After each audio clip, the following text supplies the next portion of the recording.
Mis hermanos amados, muy buenos días a todos, que la gracia del Señor sea con todos ustedes.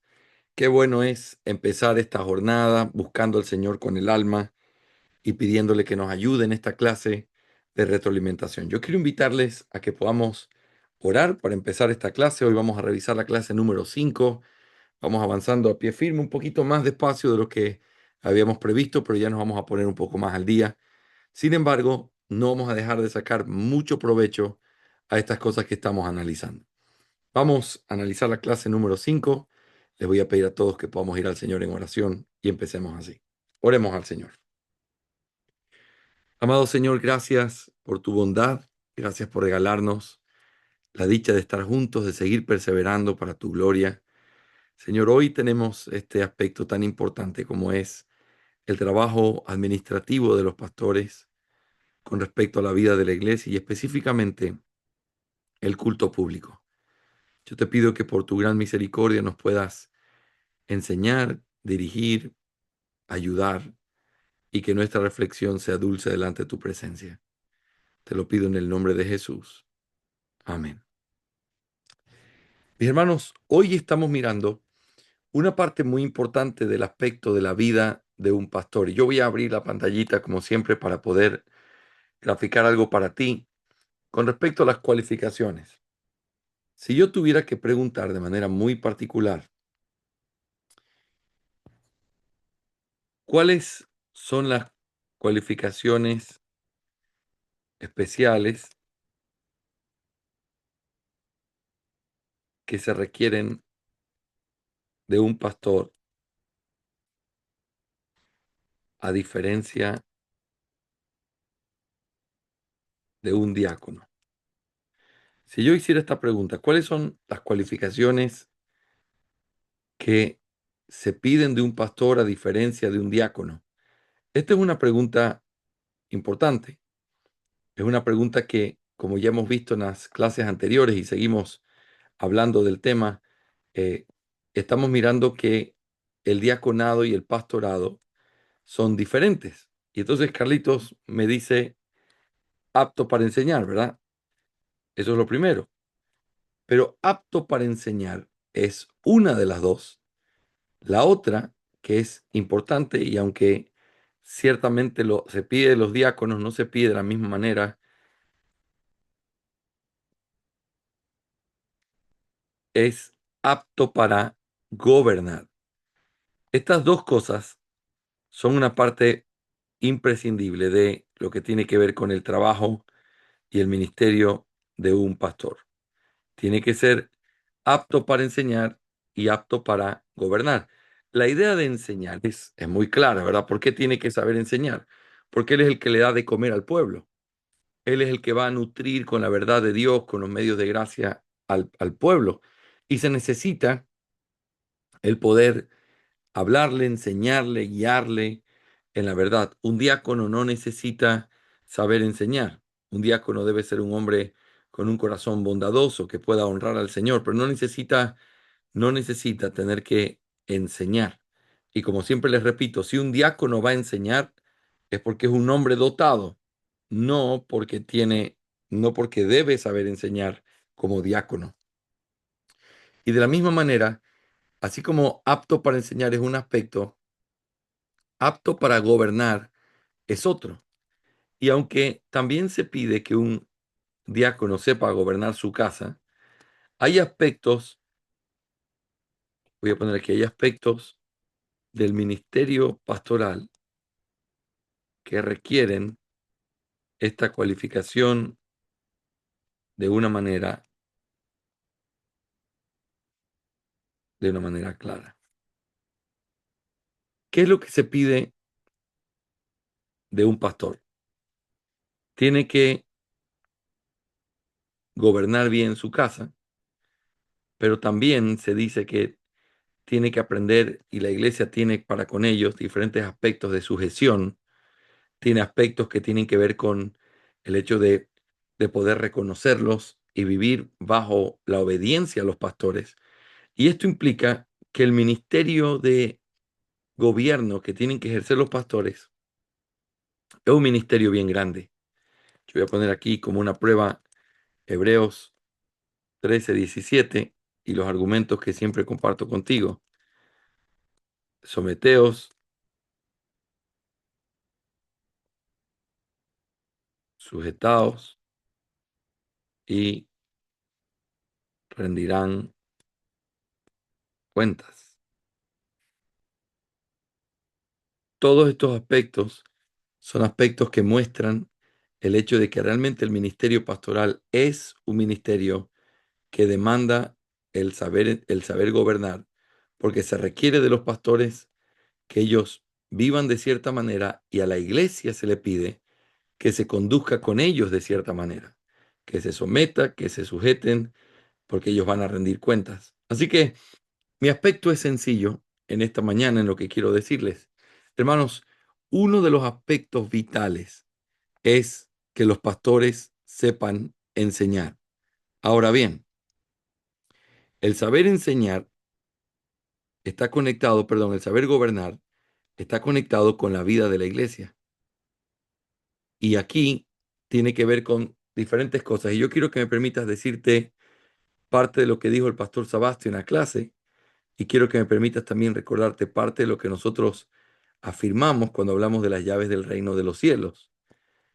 El pastor se dice que debe saber gobernar los asuntos de antemano. Es una de las cosas clave cuando se dice en qué cosas el pastor recibió autoridad. Cuando hago esa pregunta, cuando voy explicando las llaves del reino, siempre nosotros recurrimos a algunos aspectos importantes. ¿En qué cosas recibió autoridad? Bueno, recibió autoridad, decimos, para ejercer el ministerio de la palabra. Esto incluye la celebración de las ordenanzas, pero también para gobernar la vida del pueblo. Y esto tiene que ver con cuatro cosas. Tiene que ver con, primero, el hecho de dirigir el orden de la reunión, abrir y cerrar el discurso.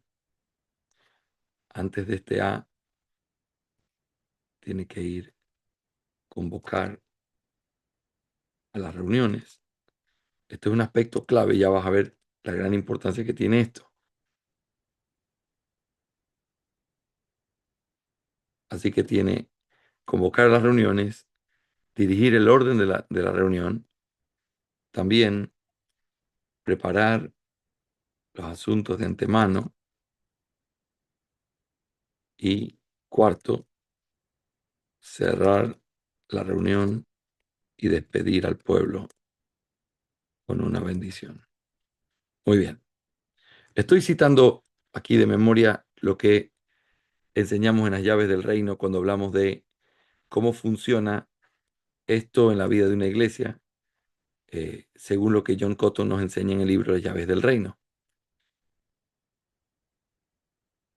Estos aspectos del ministerio del pastor tiene que ver con el gobierno o la forma en cómo tiene que ejercer ese gobierno en la vida de la iglesia. Ahora, yo quiero reflexionar en esto. Esto es lo que el pastor Sabastio nos mostró en clase. Yo quiero reflexionar contigo en lo que esto implica. Hermanos, los pastores son la respuesta que Dios le da a su pueblo en medio de la crisis más grande que los pastores mismos, que el pueblo mismo pudiera tener. Y cuando uno mira cuáles eran las grandes deficiencias que el pueblo tenía, el pueblo era trasquilado, era destruido sin información. Y entonces el pueblo perecía sin información y se necesitaban gente que pudiera gobernarlos, dirigirlos, enseñarles la verdad y saber qué es lo que Dios esperaba de ellos. Pero en segundo lugar, el pueblo perecía por falta de dirección. Piensa en esto, el pueblo perece por falta de entendimiento y el pueblo perece por falta de dirección, saber enseñar y saber gobernar. Cuando Dios da a los pastores, los da para suplir esta inmensa necesidad que las ovejas tienen, enseñanza y dirección. Ahora, la dirección que los pastores dan es una dirección que tiene que ver con gobernar correctamente la vida de esas ovejas para la gloria de Dios. Y mis hermanos, aquí comencemos a hablar de cosas prácticas. Hemos puesto la base y te lo he dicho rápidamente, pero aquí tenemos que hablar de cosas bien prácticas. He tenido la oportunidad de ver muchas veces iglesias que perecen por falta de liderazgo en sus pastores, por falta de claridad hacia dónde los tienen que llevar, desde los aspectos más cruciales hasta los aspectos más prácticos. Cuando falta claridad en la dirección, el pueblo perece. ¿Te acuerdas? Ustedes siempre piensan, ustedes son los que más me conocen y más han escuchado las enseñanzas que yo les doy porque les cuento de todo. Me encanta cuando estoy en algún país y me dicen, ¿cómo estás, Jorgito? Gracias por escuchar y saber esa cercanía que tenemos en todos estos aspectos. Y capaz que has escuchado algunas veces lo que te voy a decir ahora. Pero cuando uno piensa en ese liderazgo que el Señor nos llama a tener, uno piensa en la importancia de tener que guiar al pueblo con tanta claridad como cuando tienes que hacer una caminata. Y te he confesado muchas veces que la caminata no es mi estilo, pero imagínate estar en las hermosas sierras cordobesas, allá en Córdoba, cerca de la casa del S, y vamos caminando por esa sierra, en medio de las montañas, y tienes a un pueblo atrás tuyo. Vamos a decir que es tu familia, ¿ok? Y tienes a tus hijos pequeños, están cansados de caminar, no les gusta. Pero, ¿qué diferencia hace cuando alguien levanta el dedo y dice, miren, ven niños, ese arbolito que está allá? Sí, papá, para allá es donde vamos. Falta un poquito, sé que están cansados, pero allá vamos a poder comprar agua, vamos a poder descansar, ánimo. Y entonces van caminando y la niña pequeña, mi Sofi, comienza a decir, papá, estoy cansado, no puedo más. Y entonces el papá le dice, ¿quieres que te cargue? Papá, ¿en serio? Y ella se ríe, no, no puedo, ya estás grande, pero vamos, yo te acompaño y le das la mano y sigues caminando. Qué diferente es tener a alguien así que sentir que simplemente caminan a ver hasta dónde puedan llegar sin ánimo, sin dirección, sin claridad de a dónde van. Y el pueblo perece. Hermanos, nuestras iglesias se vuelven miserables cuando no hay un hombre que puede liderar o no hay hombres que pueden liderar con claridad. Hermanos, vamos hacia allá. Esto es difícil, esto es un asunto duro. Vamos a tener que pasar momentos difíciles, pero ánimo, mis hermanos. Este es el camino correcto. Yo voy a estar con ustedes. El Señor está con nosotros. Darles directrices claras trae paz al corazón y al alma de nuestra gente en medio de todos los conflictos que pudiéramos tener. Hermanos, el pueblo perece no solo por falta de conocimiento, perece por falta de dirección. Esto te hablo en los aspectos normales de la vida, pero piensa en la disciplina eclesiástica. Cuando no hay un pastor que tiernamente dirige al pueblo a caminar y decir, hermanos, vamos a atravesar esto y esto va a ser duro. Pero el Señor está con nosotros y esto es lo que el Señor ordena. Imagínate a un hombre que en las cosas más básicas no es capaz de hacer eso. Tienes un grupo de hermanos que les gusta cierto tipo de música, tienes a otros que son conservadores y el pastor débil, sin gobierno, que quiere tener a todos contentos. Y no te das cuenta que al tener contentos a todos, haces miserable a todos. Porque comienzas a perder la credibilidad. A mí me dice una cosa y al otro le dice otra cosa porque no puedes tener contentos a todos. No puedes vivir de una manera en la que simplemente todo se haga como todos quieren. La pregunta no es cómo la mayoría lo quiere. La pregunta es cómo el Señor lo demanda. Y para eso se necesita un hombre que sea capaz de liderar y de mostrar la dirección en que la iglesia tiene que caminar. En esta clase, nosotros vimos específicamente un área de este liderazgo y me encantó. Me encanta escuchar al pastor Jim Sabastio porque tiene tanto camino recorrido, que él sabe lo que te está diciendo. Cada una de las preguntas que él hacía. ¿Y cuántos himnos vamos a cantar? ¿Y quién los va a dirigir? ¿Y qué tipo de lectura vamos a hacer? Él está previendo cosas que seguramente se habrá visto en el camino, en su propia iglesia, en sus propios conflictos, en su propia realidad, que se necesita tomar decisiones con respecto a esos temas. Se necesita saber que la iglesia debe ser gobernada con claridad para aprender a saber cómo tenemos que conducirnos en la casa del Señor y qué se va a esperar en la casa del Señor. Y aquí en la clase nosotros comenzamos a hablar del principio regulador de la adoración. Hemos hablado de esto en otras ocasiones, es mi deber como maestro de ustedes repetirlo continuamente. El principio regulador de la adoración enseña que la única forma adecuada, apropiada, con la cual Dios puede ser adorado, esa forma no es dictada por lo que los hombres creen, por las preferencias de la mayoría o por el siglo en el que vivimos, sino por la revelación de Dios, de cómo Él quiere ser adorado, porque Él es el Dios fuerte y celoso, que no comparte su gloria con nadie y que ha determinado cómo debe ser adorado. Y nosotros tenemos el deber solemne de adorarlo como Él lo ha mandado en su palabra.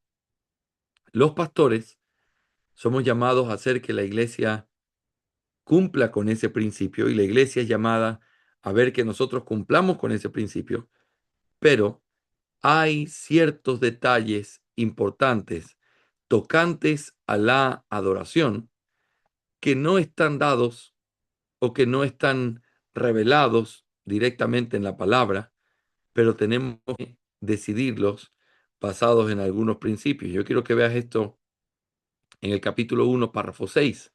Conocemos lo que dice nuestra confesión, pero mira esto. No obstante, reconocemos que la iluminación interna del Espíritu de Dios es necesaria para el entendimiento salvador de las cosas que están reveladas en la palabra. Y aquí viene otro reconocemos.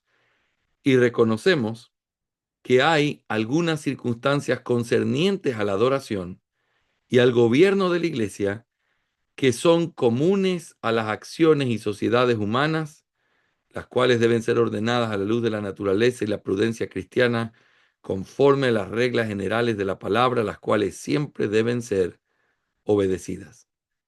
Esta explicación en el párrafo 6 es una explicación importante. Al principio del párrafo 6 nos dice que todas las cosas concernientes a la gloria de Dios, la salvación del hombre, la fe y la vida están expresamente escritas en la Escritura o necesariamente contenidas.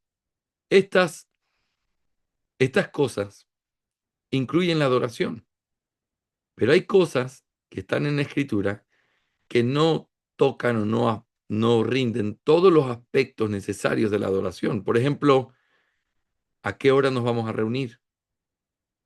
Por ejemplo, si vamos a cantar himnos congregacionales, ¿cuál es el estilo de himnos que vamos a cantar? Por ejemplo, ¿cuál va a ser el orden específico que vamos a utilizar? Eso no está escrito en la palabra de Dios. Eso no es parte de lo que está expresamente dado o necesariamente contenido. No está manifestado de esa manera. Son cosas que hay que tomarlas a la luz de la naturaleza. Hermanos, en ese aspecto hemos hablado de qué cosas pueden ser estas. Vamos a hablar del horario de un culto. ¿Está regulado a qué hora no tenemos que reunir para adorar? No. ¿Está regulado si es a las 8 de la mañana o 11 de la mañana? ¿Eso muestra mayor espiritualidad o ser más bíblico? No. ¿Basado en qué tendríamos que convocar? Basado en la luz de la naturaleza. Y la luz de la naturaleza tiene que ver con mirar qué tan fácil es llegar al lugar de reunión, qué tan frío puede ponerse el clima en ciertos momentos del año. Si tu culto es a las 8 de la mañana, en Ecuador no hay ningún problema porque sigue siendo siempre igual. solo llueve un poquito. Es la única diferencia, pero hay otros países donde puede hacer muchísimo frío en la mañana y convocar a los niños y a sus padres, sabiendo que muchos de nuestros hermanos vienen a pie. ¿No sería la medida más sabia a la luz de la naturaleza? Entonces, se tienen que tomar decisiones que no están reguladas directamente en la escritura, pero sí por principios de sentido común, por principios de una conciencia santificada que busca honrar al Señor de la manera correcta. Ahora, mis hermanos, la pregunta de fondo en esta clase es, ¿pero quién tiene que tomar esas decisiones? ¿Quién las toma? ¿Ves? Esa es la pregunta clave. ¿Quién toma la decisión de el libro de la Biblia que vamos a leer o si vamos a leer Antiguo y Nuevo Testamento en la lectura pública el domingo por la mañana? ¿Quién toma esas decisiones? O si leemos solamente el Nuevo Testamento como nosotros en la mañana y el Antiguo en la tarde. ¿Quién toma esa decisión? Entonces estoy apretando esta idea para poder ver la necesidad que hay de hombres que tomen decisiones. Y eso es lo que los pastores tienen que hacer. Ahora, busca la sabiduría de la congregación en cosas que lo ameritan. Por ejemplo, vamos a hacer una reunión de miembros. No, no lo vamos a hacer domingo, lo vamos a hacer sábado. ¿A qué hora la convocamos? Solamente un mal líder la convoca a la hora que él cree y forza a la gente a tener que venir, aún sin considerar las cosas que tiene por delante. Un buen líder es piadoso en sentir cuáles son las responsabilidades que la gente tiene. Y de pronto descubres que la gran mayoría de hermanos a las 6 de la tarde se han desocupado de sus trabajos. ¿Qué vas a hacer? Yo la convoco a las 10 y que se muestre el amor de Cristo a los que vengan. No, eres un necio, no eres un buen líder. Convócale un horario en la que todos, en la mejor de sus capacidades, pueden estar. Si es a las 6 y algunos no vienen pudiendo venir, entonces tienes el derecho de exhortar. Pero si la convocas a las 10, el que tiene que ser exhortado eres tú por no gobernar correctamente ese pueblo. Hermanos, hay mucha sabiduría detrás de la clase que el pastor Sabastio nos dio, en aspectos tan básicos, tan claros de lo que nosotros tenemos que hacer. Así que, ¿qué se debe hacer? Bueno, alguien tiene que determinar la forma práctica de nuestro culto a Dios. Alguien lo tiene que determinar en los detalles que no están escritos en la palabra, pero que son parte de eh, los principios de la luz de la naturaleza. Hermanos, ¿quién decide cuántos cultos vamos a tener el domingo? ¿Quién decide? ¿Vamos a tener escuela dominical? ¿Cuál es el tema que se va a usar y cuál es el propósito de tenerla?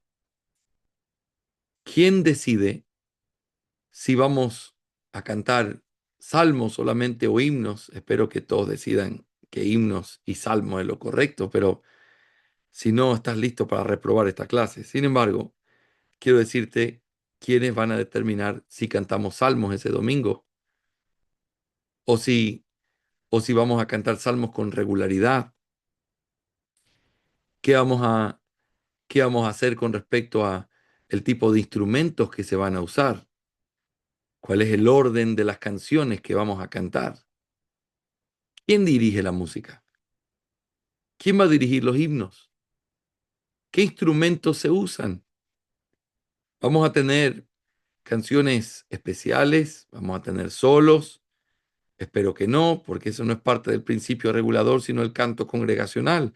Pero ¿quién lo tiene que determinar? ¿Cuánto de la escritura vamos a leer? La lectura pública es parte de las formas de adoración y que el Señor lo ordena. Pero ¿cuánto debemos leer? ¿Qué libros vamos a leer de la Escritura? ¿Qué va a regular la cantidad de versículos que vamos a leer? ¿Vamos a explicar el texto o simplemente se va a leer? Puede ser un pastor quien lo lea solamente ellos o lo pueden leer algunos hermanos. ¿Qué vamos a hacer con respecto a la predicación? ¿Cuánto tiempo va a durar la predicación? ¿Cómo se va a guiar el programa de predicación? ¿Qué libros vamos a leer? ¿Quién va a estudiar qué? ¿Qué se va a estudiar en cada domingo? ¿Qué pasa con la cena del Señor? ¿Cómo es el tema de los elementos? ¿Quién la tiene que repartir? ¿Se va a usar vino o solamente jugo de uvas? ¿Y el pan va a ser en forma de una especie de galleta grande, crocante, o va a ser más suave? ¿Es de masa dulce o salada? ¿Se parte un solo pan y todos lo comemos? ¿O tenemos ya dividido todo para que todos agarren su partecita? ¿Cómo se hace? ¿Qué se hace con lo que sobra del vino y del pan? ¿Quién lo determina? ¿Cómo vamos a hacer los bautismos? ¿Con qué frecuencia deberíamos hacerlo? ¿Quiénes pueden bautizar? ¿Quiénes lo hacen? Él usaba una ilustración típica de los Estados Unidos. Cuando un hijito se va a bautizar, invitan al papá para que acompañe al pastor a bautizarlo. ¿Eso está bien? ¿Hay que hacerlo así? ¿Cómo funciona? Debemos tener una oración larga en medio del culto. ¿Cuántas oraciones se van a tener? Hermanos, la pregunta es, dentro de todos los detalles que pudiéramos dar, ¿quién toma esas decisiones? Déjame hacerte otra pregunta. ¿Y qué pasa si no lo hace?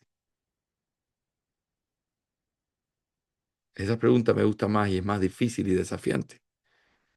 ¿Qué pasa si no lo hace?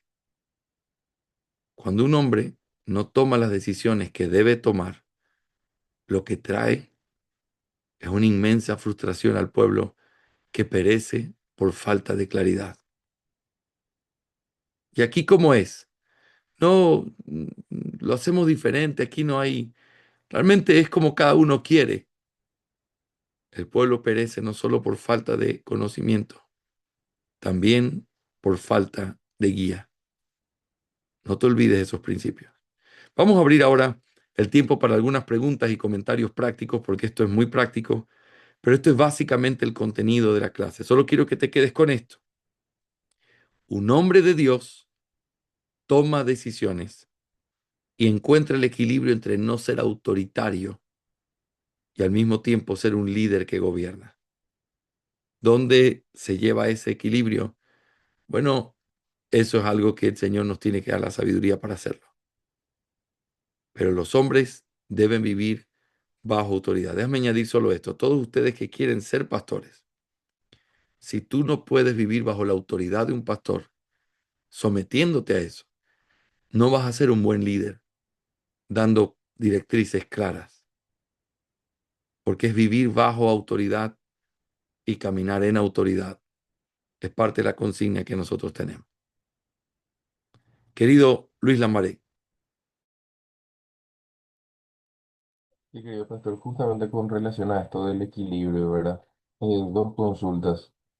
¿Cuándo consideras que una congregación está madura como para poder alentarle ya al culto por la tarde? Porque en la mayoría, o en mi caso por lo menos, solamente por la mañana, pero es un deseo que tengo más adelante de poder hacerlo, ¿verdad? Entonces, digamos que está relacionado con su entendimiento del día del Señor, para lo cual nosotros tenemos que instruir obviamente primero. Esa sería la pregunta, sacando posibles factores de transporte, frío, calor, digamos que las condiciones ambientales también, ¿verdad? Y lo segundo, con relación a la frecuencia de la Santa Cena. Nosotros tenemos por costumbre una vez al mes, pero estoy con un deseo realmente de comenzar por lo menos ya dos veces al mes cada 15. Entonces, iniciar un periodo de estudio con los hermanos para poder explicar bien cómo entendemos esto como medio de gracia y en función de eso plantear a las personas hasta qué punto podemos decir, hermanos, esto se va a hacer, o abrir un poco de discusión con los hermanos en esos dos temas, ¿verdad? Excelente, mi Luis. Las dos preguntas son muy, muy excelentes. Con respecto a eso, la respuesta debe ser empezando por aquí.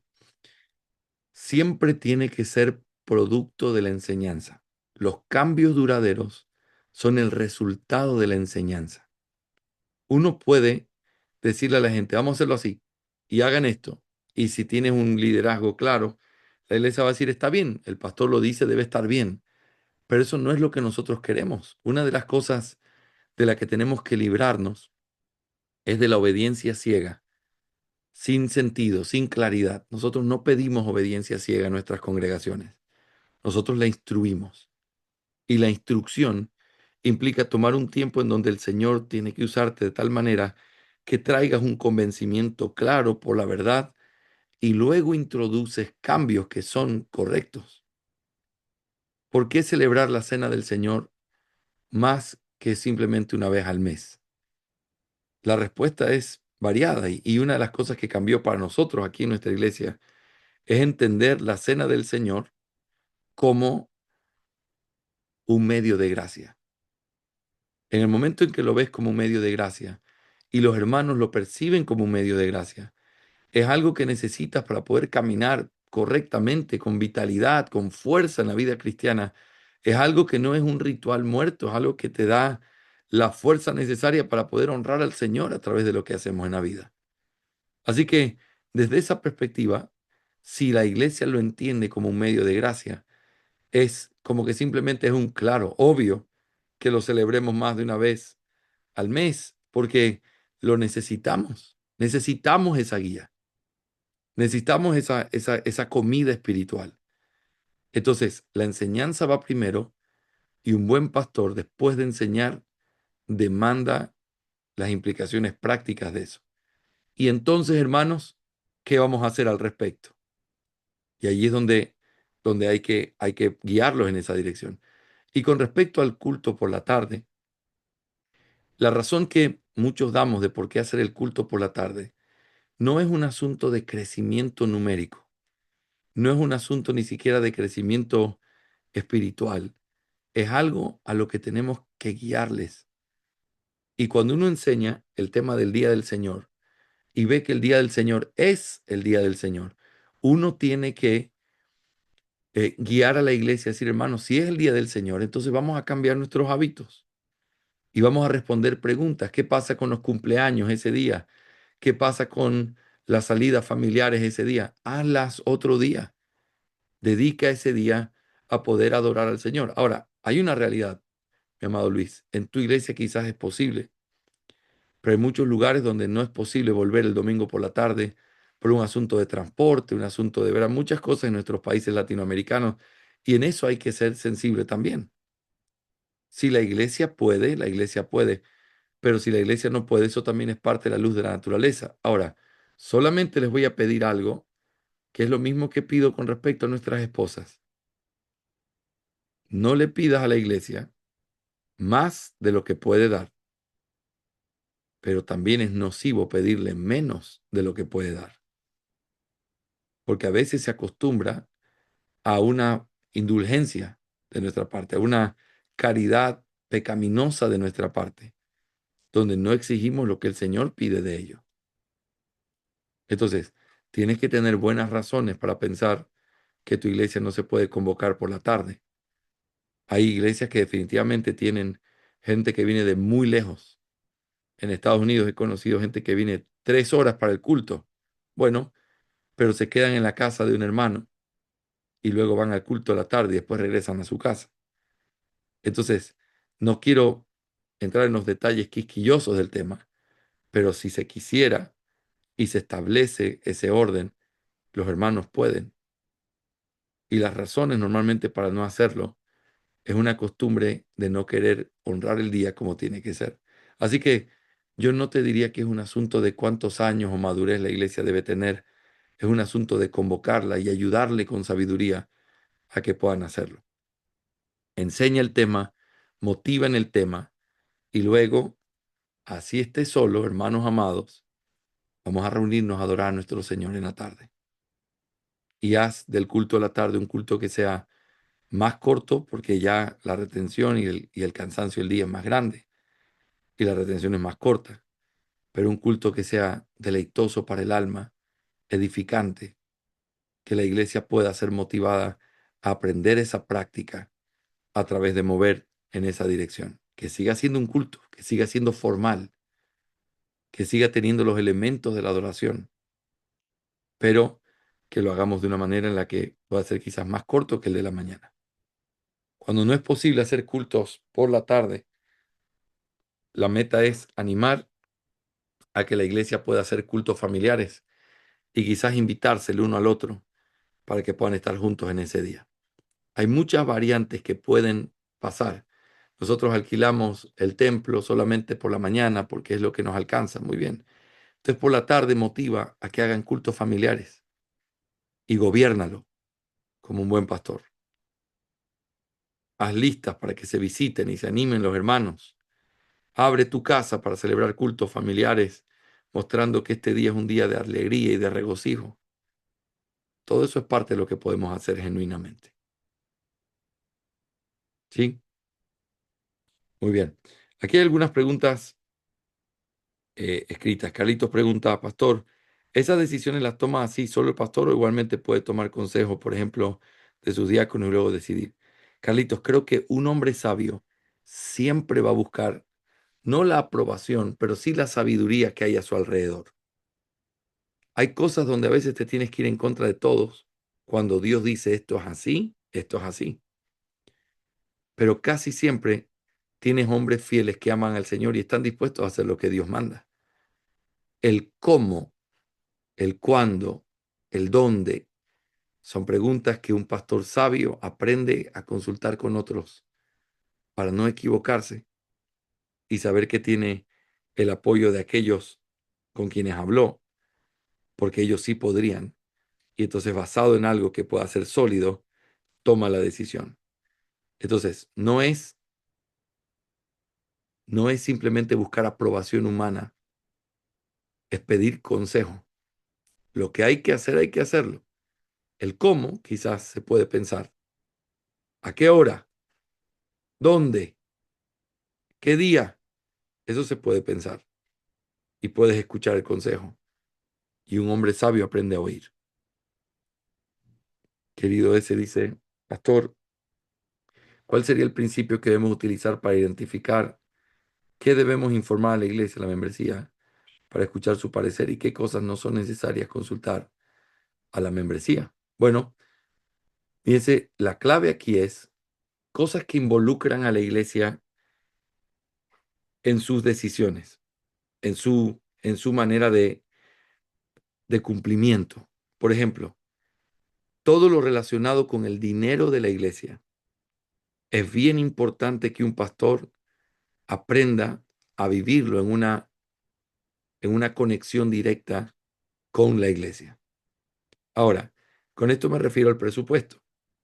El presupuesto, los pastores deberíamos hacerlo, pedirle sugerencias y consejos a los diáconos y luego presentarlo en la iglesia para que la iglesia lo pueda perfeccionar.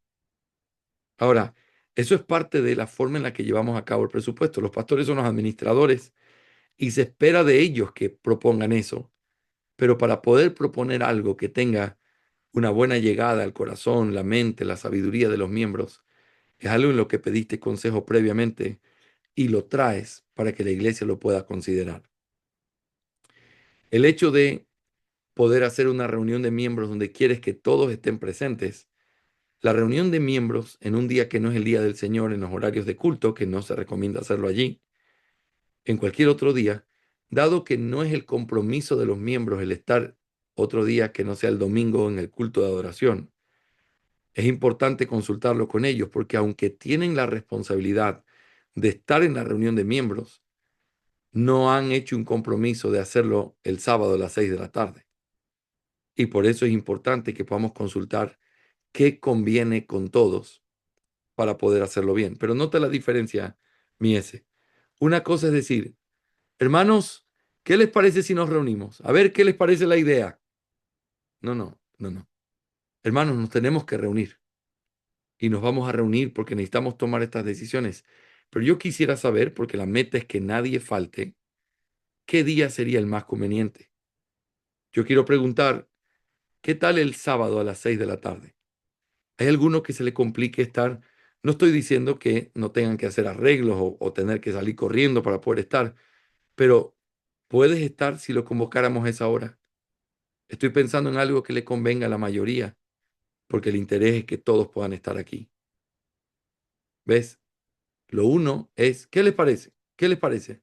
Nos reunimos, ¿qué les parece? Ese ¿qué les parece? Es democracia sin liderazgo. Nos tenemos que reunir.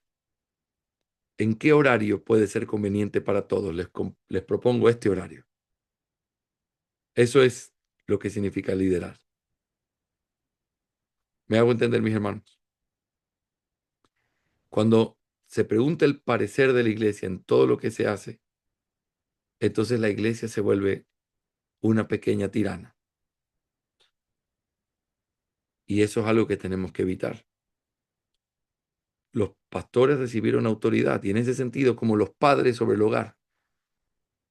Ayer era nuestro día libre con la familia y entonces las niñas me dijeron temprano, papá, vamos a tomar un cafecito. Muy bien, vamos a tomar un café. Ahí está la voz del líder. Y lo vamos a hacer en este horario. Ahí está el horario del líder, que es salvaje, ¿verdad? Pero, ¿dónde quieren tomar el cafecito? Y entonces la Nati, que tiene sus gustos bien templados, me dijo, papi, vámonos a tal lugar, ya ni me acuerdo el nombre, a tal lugar. Muy bien, ¿qué piensan el resto? La mamá dice, buena idea. Y había otra que dijo, no lo sé, papá. Bueno, mañana te llevo después de almuerzo a ti sola a ese lugar, pero ahora nos vamos todos juntos a este lugar y pasamos súper lindo. Pero piensen solamente en un ejemplo familiar, lo frustrante que se vuelve cuando comienzan a discutir por dónde tienen que ir, o si es pizza o café lo que van a ir a tomar, y entonces después el papá se termina poniendo bravo. ¿Saben que ya no vamos a hacer nada porque en esta familia nunca se pueden poner de acuerdo por nada? La culpa no es de tu familia, la culpa es tuya por no liderar tu hogar. Vamos, acá, ¿qué les parece? Vamos para adelante. Eso es liderar. Y en la iglesia tiene que ser igual. La iglesia tiene que ser igual. Hay cosas que necesitamos su sabiduría y tiene que ser claro que no estamos preguntando si están de acuerdo o no, sino que queremos su consejo de cómo, cuándo y dónde. No si es que lo tenemos que hacer. Pero la forma de hablar, y esto es algo que yo les quiero dar como un consejo práctico bien importante, la forma de hablar de un líder es demasiado importante. Yo puedo hacer que la gente vaya allá y vaya contenta y se sienta amada y guiada, o yo puedo llevarla allá y sentir que la estoy llevando a los empujones y que simplemente soy un hombre autoritario. La diferencia no está en marcar el rumbo y caminar y animar. Muchísimas veces el tema está en cómo hablas. Y yo te ruego que refines tu manera de hablar. Los hombres autoritarios suenan como autoritarios. Los hombres autoritarios no saben expresarse en público. Y un buen líder tiene que aprender a hacerlo. A veces hay que tomar dirección y firmeza, pero el hecho de hablar siempre como si estuvieras en guerra no le da la paz a la iglesia de saber que está liderada por un rey sabio y manso, sino por uno que tiene siempre las armas tomadas y listo para la guerra. No es necesario, no es necesario. Y cuando alguien se resista a lo que Dios ordena que se tiene que hacer, su pelea no es contigo y no pelees con él. Hermano, la razón por la cual no les estoy preguntando sobre este tema es porque el Señor ordena que lo haga y me ha dado esa responsabilidad como pastor y la asumo con mucha humildad. Por eso no les estoy preguntando si debemos hacerlo, porque el rey lo ha mandado. Mi pregunta es, ¿cómo hacerlo? ¿En qué horario? Para que todos puedan estar. ¿Ves? No es un tema de autoritario. Yo me tomé mi lugar y entonces comienzo a patear todo. No, es un hombre sabio que habla con sabiduría. Otra pregunta dice, ¿cómo es nuestra liturgia y cómo y quiénes administran los sacramentos? Muy bien. Con respecto a los sacramentos, lo hacemos cada 15 días, lo hacemos en el culto de la tarde. Los pastores oficiamos y cuando no hay pastores, entonces se cancela la cena y se la celebra la siguiente semana. Pero normalmente tratamos de que todos los pastores estén, por lo menos uno esté cada semana allí y la cena la celebramos los pastores. Llamamos a los diáconos para repartir las mesas y entonces ellos son los que reparten los elementos, pero somos nosotros los que lo oficiamos. Oramos, bendecimos, dirigimos, convocamos para poder llevar a cabo la cena del Señor. Y con respecto a la liturgia, nosotros procuramos cumplir con todos los elementos durante todo el día del Señor. Leemos la Escritura en la mañana, Nuevo Testamento, y en la noche, Antiguo Testamento. Hacemos oración congregacional en la mañana y en la noche hacemos una más corta. Hacemos canto congregacional en la mañana y en la tarde. Hacemos predicación de la palabra en la mañana y en la tarde. Y también em, hacemos las ofrendas, lo tenemos como parte de nuestro culto, creemos que deben ser parte de la adoración. La bendición pastoral al final y la invocación al principio. Y antes de empezar nuestro culto, lo que tenemos es la lectura de la confesión de fe y la explicación de la confesión de fe para que todos sepan, tanto los que son parte como los que vienen, que nosotros somos una iglesia confesional. Eso terminamos con la frase, esto es lo que creemos y lo confesamos, y empezamos el culto de manera formal. Y si no hay diáconos, pregunta el S.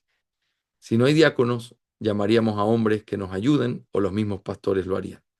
No llamaríamos hermanas porque es un acto de alguna manera de autoridad delegada. Cuando uno llama a alguien a repartir, aunque es de servicio, estás tomando algo y estás llevándolo delante de la congregación y no creemos que sea conveniente.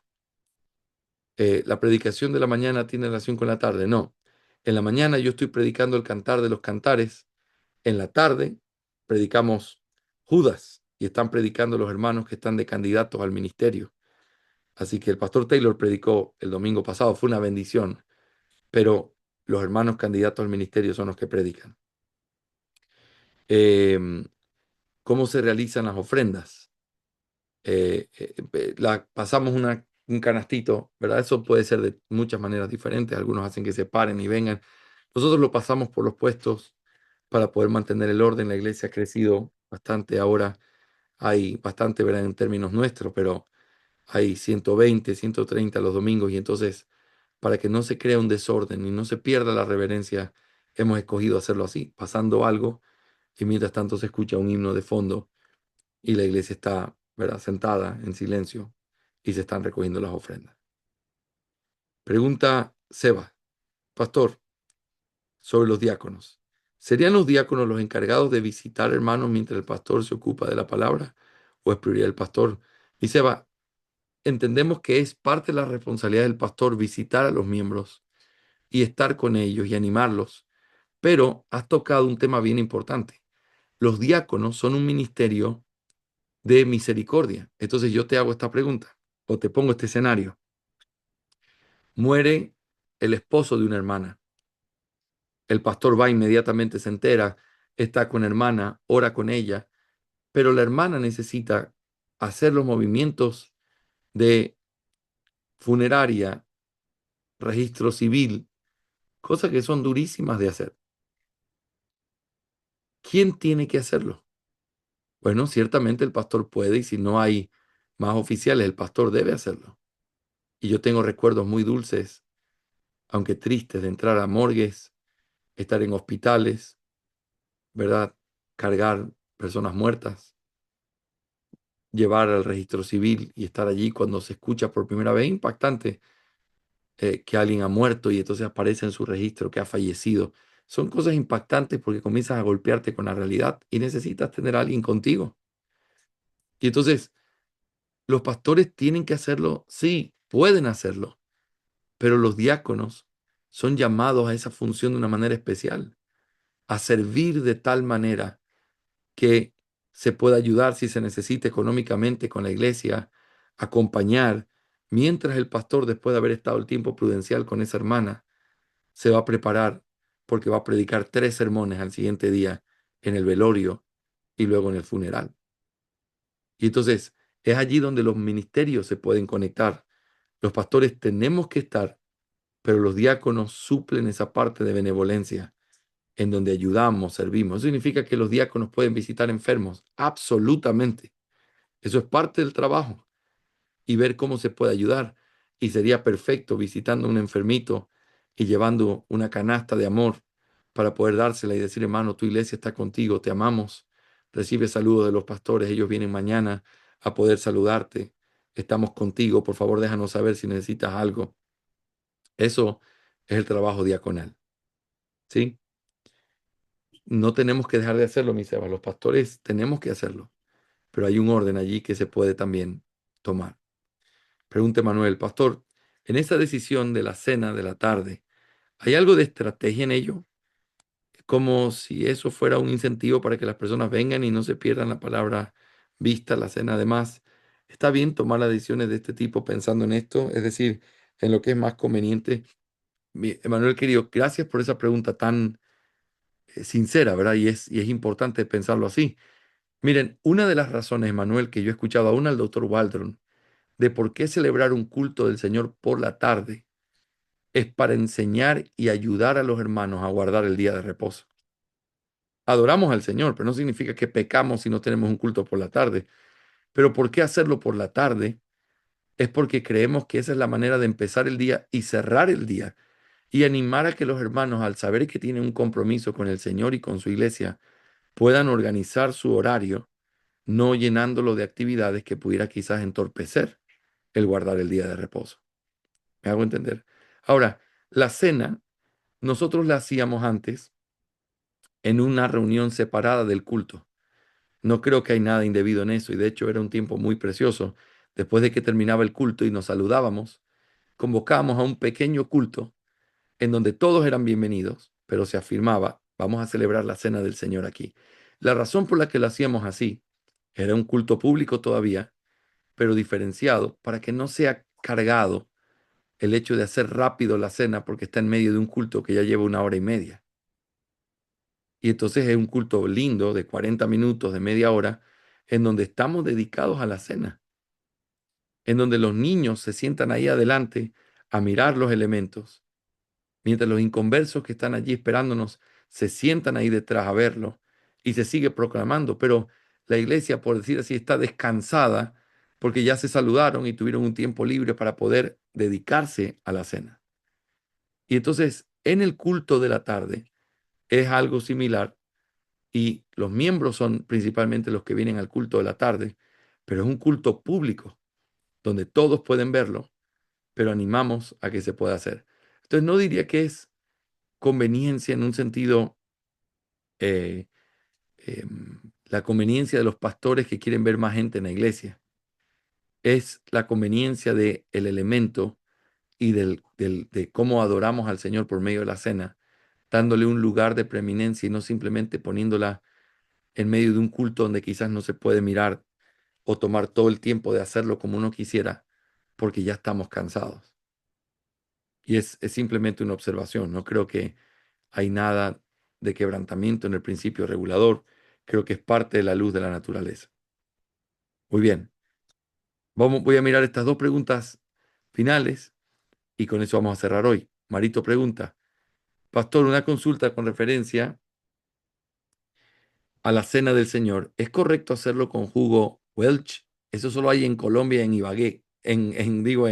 Eso solamente hay allá en Honduras, Marito. ¿O tiene que ser visto fermentado, vino fermentado? Bueno, Marito amado, déjame darte una respuesta tranquila, ¿ok? Para que no tengamos problemas tan temprano en la mañana.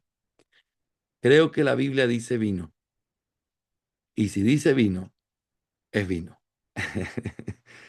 Y creo que hay diferentes niveles de alcohol que el vino puede tener.